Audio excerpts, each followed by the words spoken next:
Matt Taibbi has dropped yet another release in reference to Russia gating. So let's go ahead and get started with that. Now, here is the thread here. Twitter files number 15. Move over Jason Blair. Twitter files expose next great media fraud. So he has a clip here. I believe Orf may have made this video, but there's a clip here I want to play, and then we'll go ahead and get into the rest of the tweets. You and your team, you guys created a website, Hamilton 68. Yes, my colleagues and I, we tracked Russian accounts. That's some bullshit. So they're literally right now, there are Russian bots, according to your website, that are putting this out into the world. Is that correct? It's bull. You and your team, you guys created a website, Hamilton 68. Yes, my colleagues and I, we tracked Russian accounts. That's some bullshit. Okay, so Hamilton 68, that's what we're going to get into. So Matt Taibbi says, I think we need to just call this out on the BS it is. Now, he's referring to this screenshot here. This is an email from Yoel Roth. Of course, his name has come up multiple times in these Twitter files, where it says, yes, exactly. It's so weird and self-selecting. And they're so unwilling to be transparent and defend their selection that I think we need to just call this out on the BS it is. So he's starting with that conversation. He goes on to say, falsely accuses a bunch of legitimate right-leaning accounts of being Russian bots. And here's another screenshot from Yoel Roth, says, unlike hashtag release the memo, this one is primarily being driven by data from Hamilton 68. I'll do another sweep for spam shortly. But as of yesterday, this looked like the right-leaning hashtag about the shutdown, which only got the label of Russian because the Hamilton dashboard falsely accuses a bunch of legitimate right-wing accounts of being Russian bots. How we publicly push back on Hamilton is a bigger question, but I don't think there's anything too noteworthy about this hashtag beyond that. So here is Yoel Roth letting people know that some of these accounts that Hamilton 68 actually said to flag as like Russian bots or whatever were actually legitimate accounts. And you can see that Yoel Roth is saying, how do we push back on them? So here we go. Virtually any conclusion drawn from it will take conversations in conservative circles on Twitter and accuse them of being Russian. Oh, and by the way, we see this happening now, right? With the war between Russia and Ukraine. It's not just, they're not just doing this to conservatives, but also leftists. Leftists are being smeared as like Putin puppets and Putin apologists and all this kind of thing. Anybody who's criticizing like this conflict in such a way, or is trying to criticize Ukraine as well and their involvement, those left accounts are also being smeared. Isn't it? You see, this stuff don't go away. This don't go away. And he has a screenshot here. Virtually any conclusion drawn from it will take conversations in conservative circles on Twitter and accuse them of being Russian. Again, that's coming directly from Yoel Roth. These are quotes by Twitter executives about Hamilton 68, a digital dashboard that claimed to track Russian influence and was the source of hundreds, if not thousands, of mainstream print and TV news stories in the Trump years. And here's the screenshot of it here. Hamilton 68, a new tool to track Russian disinformation on Twitter. Guys, they really went all in. All in. I had never heard of this before, Hamilton 68, until Matt Taibbi released this here. The dashboard was headed by former FBI counterintelligence official and the current MSNBC contributor, Clint Watts. Of course he would be an MSNBC contributor. Oh my God. You guys see how the talking points are now. Now you see why they have the talking points that they have. Of course he would be a contributor for mainstream media. Oh my God. funded by a neoliberal think tank, the Alliance for Securing Democracy. That's Clint Watts right there. So you still have the FBI involved. We did the other, we covered the other Twitter file story where he dropped that bombshell, how the FBI was involved. So you see, they had their hand in all of this. Oh, God. The ASD Advisory Council includes neoconservative writer Bill Kristol, former ambassador to Russia Michael McFaul, ex-Hillary for America chief John Podesta, and former heads or deputy heads of the CIA, NSA, and the Department of Homeland Security. Here they are. This is crazy. There's all their pictures there. Of course they would be involved. Ah, man. Oh my God. News outlets for years cited Watts and Hamilton 68 when claiming Russian bots were amplifying an endless parade of social media causes against strikes in Syria, in support of Fox host Laura Ingraham, the campaigns of both Donald Trump and Bernie Sanders. Let's remember, they made this same type of criticism about Bernie Sanders when he ran in 2022. People were trying to say that he was a Russian asset. We saw them make that same claim about Jill Stein when she was running for president. So this is just a tool for them. This is what they do. This is what they do. Anyone who's going to try to push back on the establishment, they'll hit them with that smear.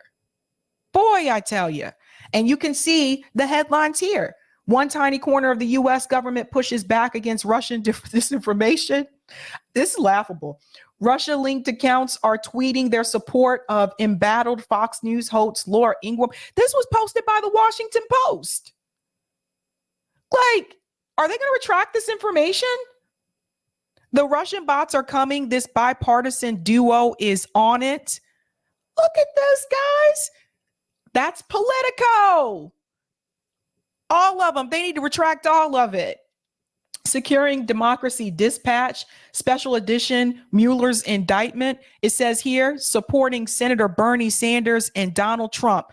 Mueller describes a sweeping year-long multi-million-dollar conspiracy by hundreds of Russians aiming at criticizing Hillary Clinton and supporting Bernie Sanders and Donald Trump. So if you criticize Hillary Clinton, they were trying to smear you as a Russian bot. As if the criticisms about Hillary Clinton weren't legit. Boy, man, you see what they do to protect the establishment.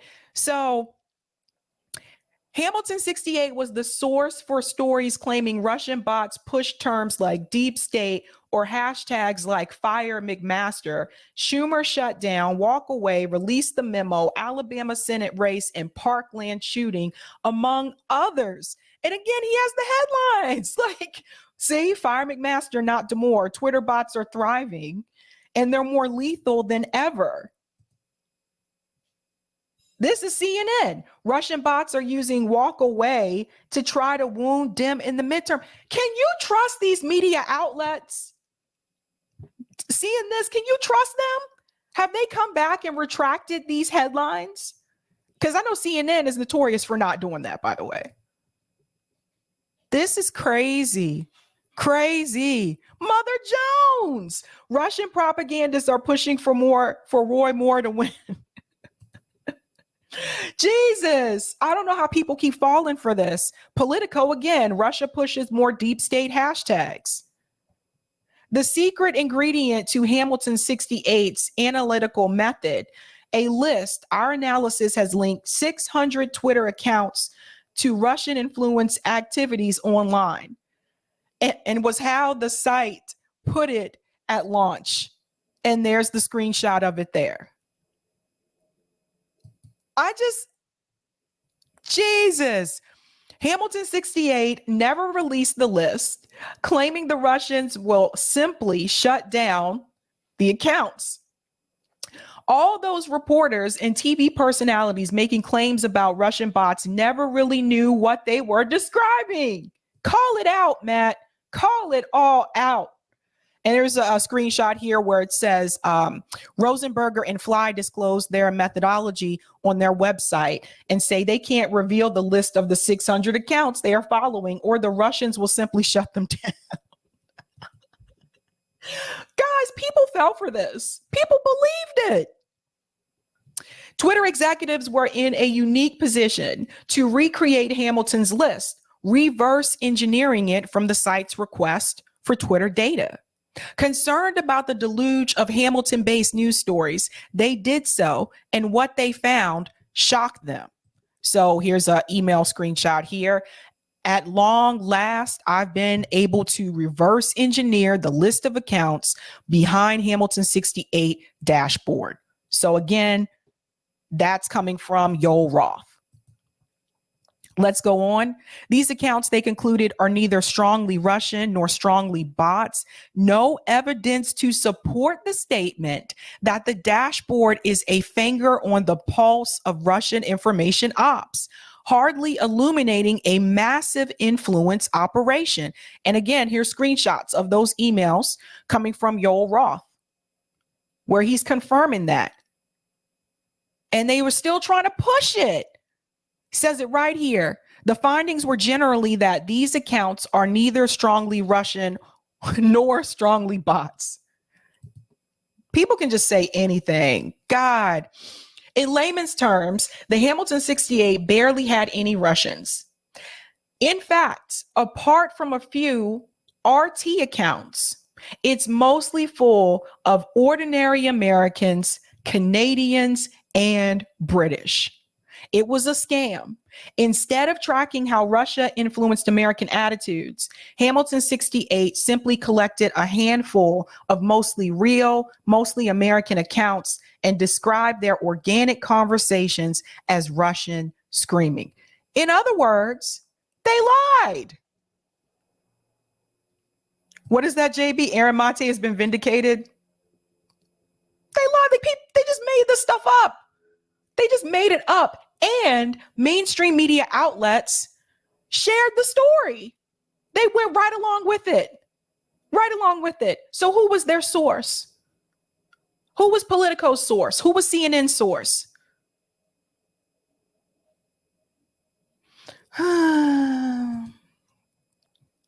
Twitter immediately recognized these Hamilton-driven news stories posed a major ethical problem, potentially implicating them. Real people need to know that they've been unilaterally labeled Russian stooges without evidence or recourse.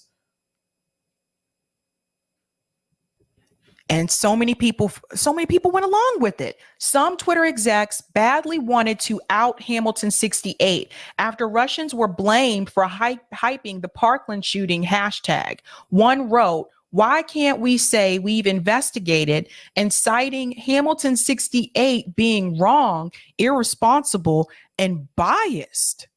And there's a screenshot of that email exchange as well. So again, notice how Matt is providing the screenshots. Like people are just saying like, oh, these Twitter files aren't real, da da da da. He has the screenshots of all the conversations. Yoel Roth wanted a confrontation. My recommendation at this stage is an ultimatum. You release the list or we do. So that was Yoel Roth pushing back on Hamilton 68. However, there were internal concerns about taking on the politically connected Alliance for Securing Democracy. And again, here's a screenshot of that conversation there. We have to be careful in how we push back on ASD publicly. Now, that was coming from future White House and NSC spokesperson Emily Horn.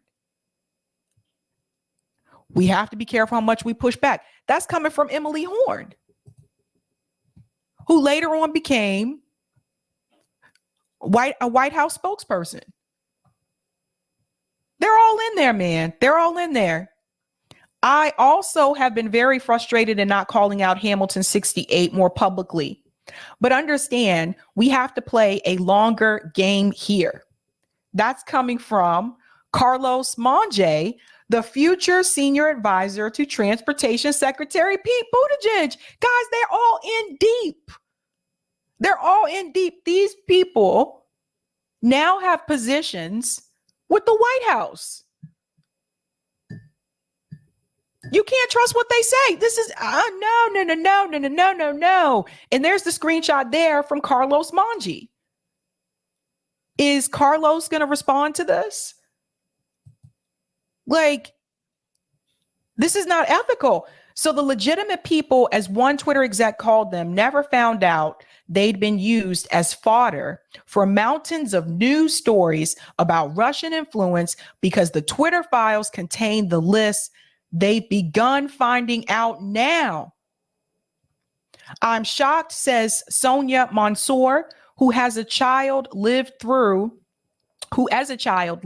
civil war in Lebanon.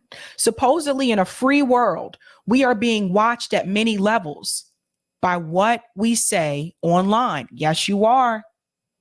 I've written a book about the U.S. Constitution, says Chicago-based lawyer Dave Shastokas.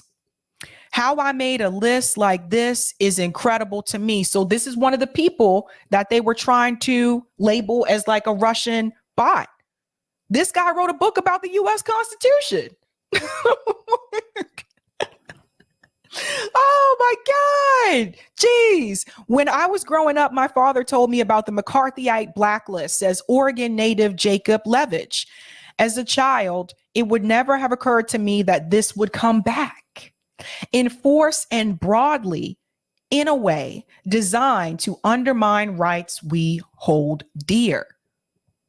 Even Twitter execs were stunned to read who was on the list. That came from policy chief Nick Pickles. About British comic Holborn, Old Holborn, a wind-up merchant. I follow him and wouldn't say he's pro-Russian. I can't even remember him tweeting about Russia. This guy didn't even tweet about it. That's the account that they're referring to there. A comedian. Oh, it also says satire. So that's important to note as well. Like, yeah, and that's the email there from Nick Pickles. So now the people know that they were on the list. Here's another one. I'm listed as a foreign bot, said conservative media figure Dennis Michael Lynch. As a proud tax-paying citizen, charitable family man, and honest son of a U.S. Marine, I deserve better. We all do. Damn. Jesus, this guy is listen, guys, look at this. He hosts a podcast. He's a producer. He was a host on Newsmax. What the hell is they didn't even check these people out like this. And here's Joe Lauria. I met him at the Julian Assange rally in DC. Consortium editor Joe Lauria too was angered to find out he was on the list, which targeted voices across the spectrum. Organizations like Hamilton 68 are in business to enforce an official narrative, which means excising inconvenient facts, which they call misinformation. There's Joe. Dang. Consortium News. You guys should follow them, by the way. They do really good work. Do they even know who Joe? You guys know Joe used to work at the Boston Globe. He used to work for the Boston Globe. He used to work for the Wall Street Journal. Look, Wall Street Journal. They didn't even check. Oh God. All these, and we'll end with this. What makes this an important story is the sheer scale of the news footprint left by Hamilton 68's digital McCarthyism. The quantity of the headlines and TV segments dwarfs the impact of individual fabulous like Jason Blair or Stephen Glass. And I always like to do the last one where he says, because he tells you who to check out next, because there should be another release. I'm not going to go through all of it. It's really long, but you guys can follow him on Twitter and read through it. So next up, he said, for more information, follow Barry Weiss, LH Fang, Schellenberger, and the FP and others. Twitter had no input to the story. Searches were conducted by a third party, so material may have been left out. So there you go. Guys, jeez. They didn't even check the stuff. Like, what the hell? Oh dear. I'm gonna go to some of the comments. That's a doozy. I wonder what is gonna come out next. You know? Mastermind Hour says, I blame Lin-Manuel Miranda. Mr. Missing in 44. Hello, fellow Russian assets in the chat. This is ridiculous, right? Kim, I was okay with being called a Russian bot. I always said I heard Black Russians taste delicious. JB in Russian accent. Once again, Boris and Natasha's evil plans were thwarted by Moose and Squirrel. Ay.